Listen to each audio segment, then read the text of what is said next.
Action continues. UEFA Champions League for tonight, where my teams will be fighting for honor. Barcelona, Inter Milan, a big one at Nou Camp. Welcome you on the show, 360 Sport on Trust TV. I am Adeni Ajishafe. I have in the studio two gentlemen who will be talking about a lot of issues that have to do with Champions League. Well, I have Ibrahim Yusuf. Good to have you. AC Milan. Always nice to be here. AC Milan. Yeah, well, Milan, it's always nice to be here. Reserve your comment.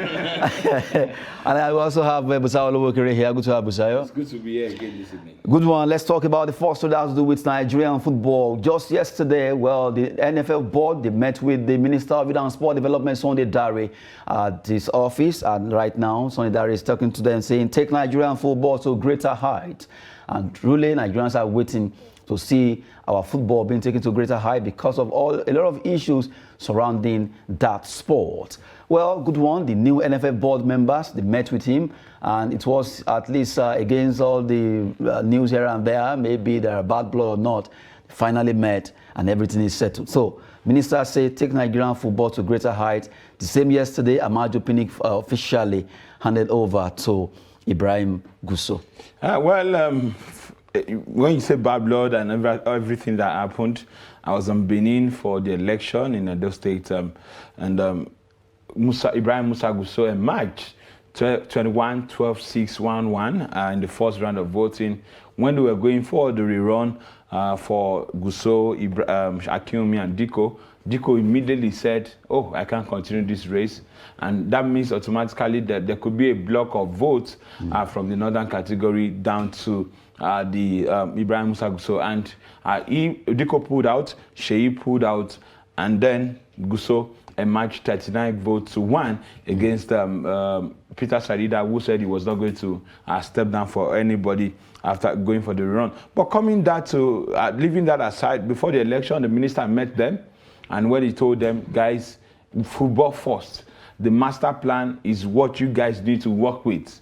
Get it done, check that reform, so that we can have it in large numbers, put everybody, stakeholders together, and get it well. Because when you look at some stakeholders that are being aggrieved that they are not being carried along, some are just getting every day at the NFF. Most times when I go, you will just see some people coming in, about 12 players. They are looking for Finland, Lebanon, Libya, countries that are top tier to, they just want to leave the shores to go and play football wherever their heads leads them. So I think at this time, for Ibrahim Gusso board, and as the minister has charged them, is to look at how they can improve the game, restructure the league, find a way to unite everybody with the master plan, 10-year master plan from the presidential committee that they've submitted. They've given them a copy each.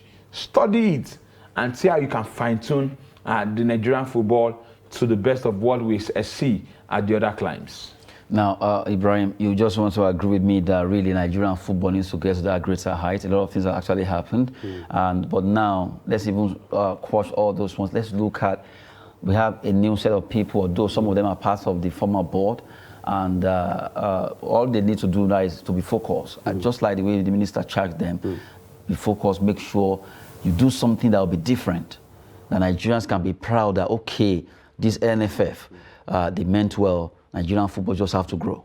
Well, Nigerian football has to grow. That is just the basic thing. I mean, like, for a lot of us that have been passionate about Nigerian football for a very long time, I mean, like, we have been longing for something like this. Let's see a change. Let's see something different. We can't be doing the same thing all over again and expecting different results, because that is exactly what we have been doing. We've been doing the same thing and nothing has changed. We have been stagnant for a very long time.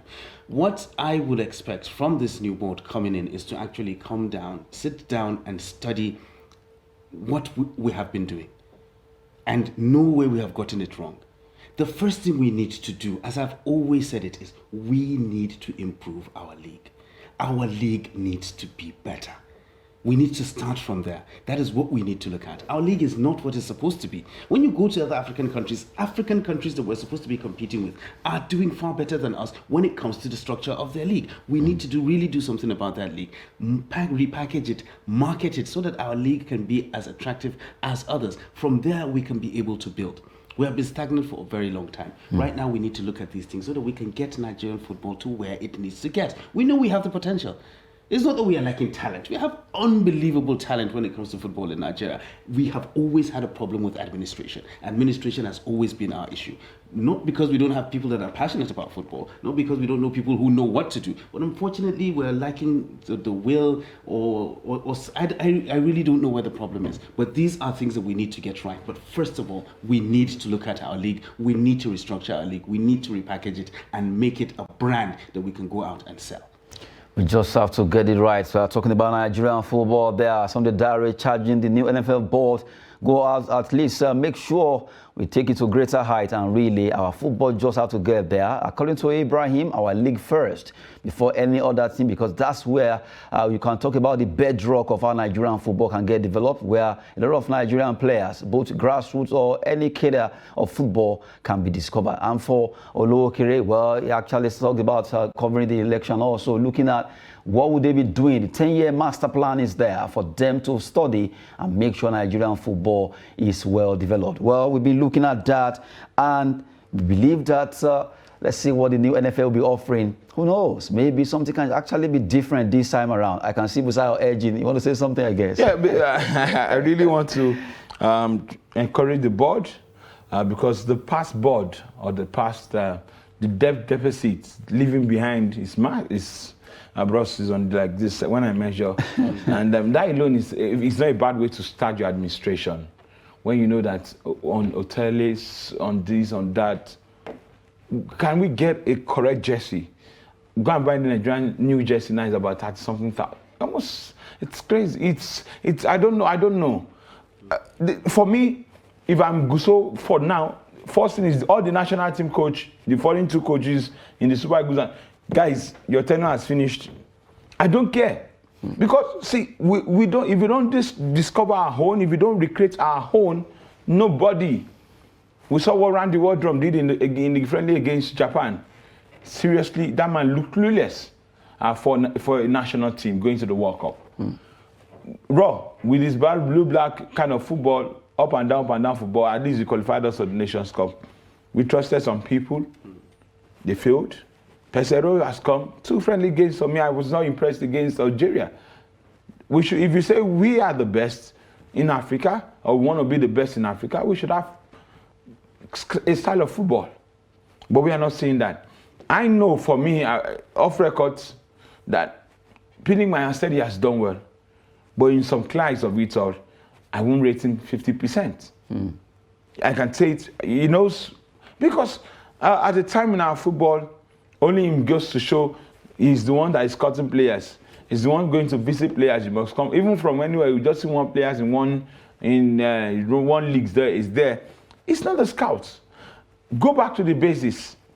Who are those? When you're having a match in Nigeria, what are the principles you've put in place? Do you know the match venue?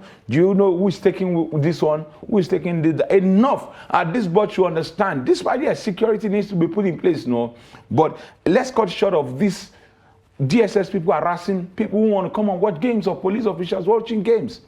Nigerians want the best for the team, but because of so many bad laws that happen at times in some of our games, even before the kickoff, it affects the game generally. And the minister have told them, this is our home. The Abuja Moshood Abiola National is the home. Come, let them have a feel of the best they can get.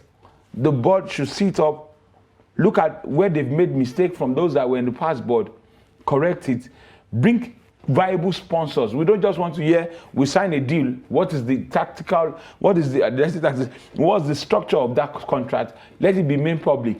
I want the board to say, okay, if you are continuing with Pesero, when he wants to come and unveil his national team, let him come and do it here in Abuja. Call a super press conference and tell media to tell us why he's inviting maybe a player from England, maybe, for example, Winifred Ndidi or Ekong or whoever. He should be able to give us reasons. I've watched him 7 games. I've studied him. This is why I'm inviting him. Not just, we just see a list from the media director of media and communications. No, we should have it done properly so that at least you are carrying everybody along. And Guso has promised that he will run an inclusive government. I pray he does that. I pray, even as we, the media, we also don't be, when you just sit down, you are looking for stories, you won't be able to get who to talk to you. But for Guso, He's a man that wants to talk. He's a man of the press. And that is why most people, including some of us like this, were so eager to see how the election went in Benin. And I believe that the right man has emerged. The election has come and gone. Let them just work in harmony and do all this they promised after the election. Let's work in harmony by making sure Nigerian football gets to that greater height it has to be. We've been talking about the Minister of Youth and Sport Development, on the Dare, urging the new NFF board to take Nigerian football to a greater height. Right now, we'll be looking at UEFA Champions League as matches will be actually continuing again this tonight. Matches will be played in the city of Naples. Napoli against Ajax. Big one there. Rangers, Liverpool, Atletico Madrid, Club Brugge. You have FC Porto away to Leverkusen, Barcelona, Inter Milan, Bayern, Victoria Pleasant, Sporting Lisbon, Marseille, and you have Tottenham Hotspur against Eintracht Frankfurt. Those are the matches slated for tonight, and let's take it group by group. Let's look at Group A now, where Napoli, Ajax.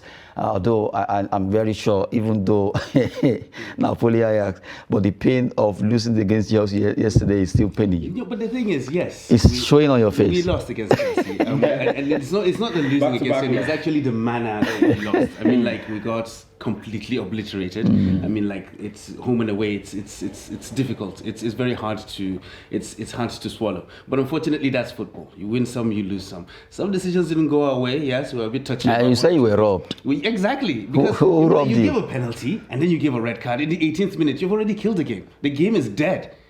It's already dead on arrival by the time that you do things like that. I mean, yes, there was a touch in the penalty box.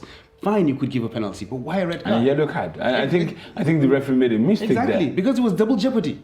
If you give a penalty, then you should not give a red card. That is how it goes. So, but unfortunately, it happened like that. We just have to get our acts together and bounce back. We had a very good result over the weekend. We thought we could carry it over and then do something against Chelsea. But it didn't happen. Unfortunately, it didn't work out that way. But that is football. Exactly. At least I love the fact that you were able to find a way around the old pain. Yeah, definitely. There's nothing you can do. You have to move forward. Oh my goodness. Exactly. There's nothing you have to do when you lose. There's nothing we can do about it. There's nothing we can do Oh about my it. We just have goodness. to look at the next game. Okay, now let's. Okay, I know Napoli. At least they are top of the table in Italy. So they are either you like it or not. That's an Italian team. Yeah. So they'll be playing tonight against Ajax. Tonight. I mean, like, they are an Italian team and they're doing fantastic when it comes to the Champions League. I mean, like, they completely obliterated Liverpool and nobody's talking about it. I'm talking about it now. I'm talking about it now. They completely disfigured Liverpool in the last game, and all we said, Liverpool lost to Napoli, and that's that. You understand? But if somebody else loses... No, I noticed something. There are clubs that actually they enjoy some backup from press, while some don't get that kind of applause they need to get. Napoli against Liverpool was a match that in fact supposed to be, the hype was supposed to be bigger than it was an even, absolute massacre. You understand? Had it been the other way around, had it been was Liverpool that went to the Maradona and beat Napoli, expect by that. We'll still be talking about expect it from English press. That's why I said it will be all over the place. But Napoli are having a very good season when it comes to the Champions League. They're top of the Serie A now. They're having a very good season, and I expect them to do well. At least go further than they went last season. You see them beating Ajax tonight? Yes, they can beat Ajax. They actually Osimhen taking on Calvin Bassey, and it's going to be a great game. I see Napoli taking a win. Exactly, it's going to be a fantastic game. It's going to be a fantastic game to watch, with Napoli coming with the confidence that they actually have right now, and with Ajax, we know their pedigree. So it's going to be a very fantastic match. But the thing is, playing in the Maradona is very, very difficult. It is a very difficult place to go. A difficult place to go in that city of Naples. There we've been looking at the matches that are coming up tonight. Well, Napoli against Ajax, big one there. According to the two of them, they believe that Napoli will win, but I hope Napoli will not go the way of Juventus against Maccabi Haifa. Just the way of. Well, right now, Rangers will also be playing against Liverpool. Is it possible for Liverpool to go to Rangers home to do well there? Well, I think I should leave this one for Busaya. I think the loss to Arsenal for Liverpool didn't go down well with Jordan Klopp, and is really fighting, and they've not done well. This is the first time in 10 years Liverpool will be 10th. As much as how many days they've played, maybe 10 games in the EPL this season. So it's not looking down good with him, and he's wondering how to rejig. Someone was telling me in KB that the sale of money, that they are under a spell from Liverpool. They have not done well because they've frustrated money out of that club. But against Rangers today, I want to see Van Bronckhorst, how he can pair his team. He has lost Nigerian imports, Leon Balogun, Kevin Bassey, Joe Aribo out of the squad. Can they do it against Liverpool? 90 minutes of play. Can Liverpool make this win a turnaround in their season? Probably they can also go out. Dawes is still scoring goals. David Nunes rather. Salah is coming up. Diaz. Everybody needs to just find a way around Diaz that. is injured now. Diaz is injured now. So you have Firmino now, who could man over his wings and do one or two things. Ederson, for me, Van Dijk has not been so fantastic. He's really maybe dropping. And so even Alisson, their goals is considering, I wonder what's really wrong. Alexander-Arnold. So I think something is not right with the Liverpool side. So for me, I think a Rangers should get a win or a draw in this game. Well, let's believe that will be happening according to how he's saying it, that maybe Rangers will get a win against Liverpool. Now, let's look at the way the table is standing before the game, after they played the match day 3. And now let's look at it that Napoli are really going home with it. 9 points after 3 matches, 3-3, Liverpool 6, Ajax 3, and Rangers no point yet. And they are going for match day 4 now. The way it is, Rangers just have to, they need to up their game if they have to qualify from this group. It's done for Rangers, for me, and because even if they win, probably tonight, Liverpool and Napoli will go through in that group. Well, okay, let's see. Ajax will come back to the Europa League. What if Ajax win tonight? It goes down. What if Ajax win? Yes. And they say They have 6 6 points. And the last game, Napoli will take on Rangers. Well, very dicey one there. I can see Ibrahim saying, well, I don't know where your home is going. But really, we've been looking at Group A there. Let's look at the Group B too. While we're looking at the UEFA Champions League, Atletico Madrid, Club Brugge, and you have Bayer Leverkusen and FC Porto. Another big one here because these matches are very fantastic. You look at Griezmann, what will he be doing against Nigerian player Rafael Onyedika? He will be playing tonight, and we expect a lot from the Nigerian star who really has been able to edge his name, and a lot of Nigeria are hoping to watch him doing well at the Wanda Metropolitano. And you also have that club trying to see if they can do well. Let's quickly look at the way the table is standing before they analyze it. Look at Group B now. Group B, Club Brugge against all odds. They've been able to surprise everyone. 9 points. FC Porto, Bayer Leverkusen, and you have Atletico. 3 of them, they have 3 points. And the club that was actually rated least, they are the one, they are topping the group. When those draws were actually made, nobody gave Club Brugge a chance. Nobody gave, including myself. Really, they've surprised everyone, including me. I mean, 3 wins out of 3 is absolutely fantastic for Brugge, and definitely they're going through.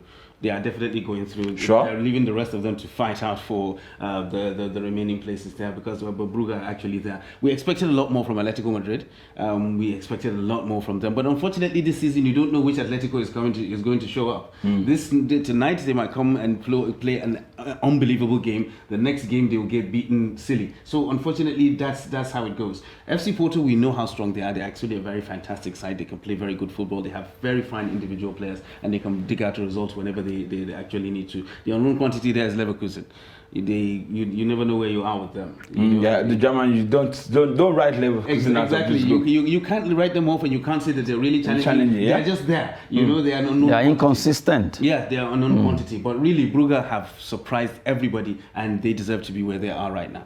Well, we've been looking at UEFA Champions League Group B now. Quickly, let's still look at the remaining Group C and D as we look at the matches for tonight. Well, Victoria present Bayern Munich, Inter Milan, Barcelona. Nou Camp is the place. Can Inter really go there to show that Real called Nerazzurris against the Blaugrana, as that will be hosting them? Well, from the way it is, Xavi and the entire squad. Busayo, you look at this particular match. Game. I saw the first leg 1-0 in favor of Inter Milan. And it's something that just didn't work for Barcelona in that game.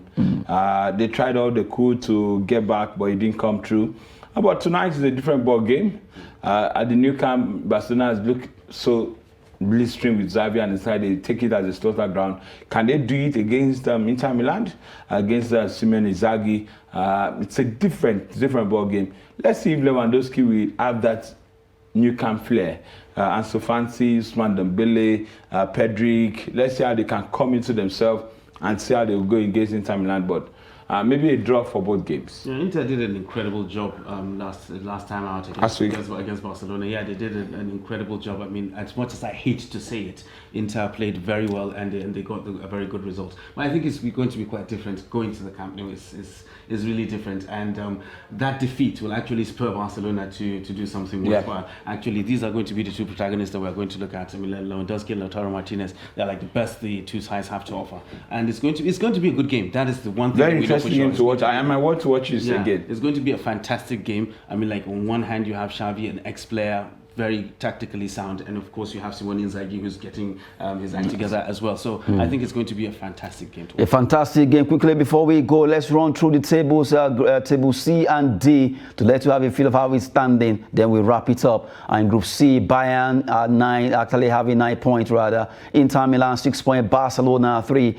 Victoria played as expected, no point. And you just expect that Inter Bayern seems to they are coasting over. Though Barcelona can turn things around tonight. Barcelona wins today. They get 6 points, and look at how Bayern will just wrap up Plizen again. So automatically, Bayern wins tonight, one leg into the next round. Let's see either Inter Milan and Inter Milan to fight forward the second position. A big one there. Now Group D quickly, as we also look at how we're standing in that group, where Sporting really topping with 6 points, Tottenham 4, Frankfurt 4, and you have Olympic Marseille 3. Very dicey group. I saw Marseille in their last game against Sporting, and that was a game they won quickly.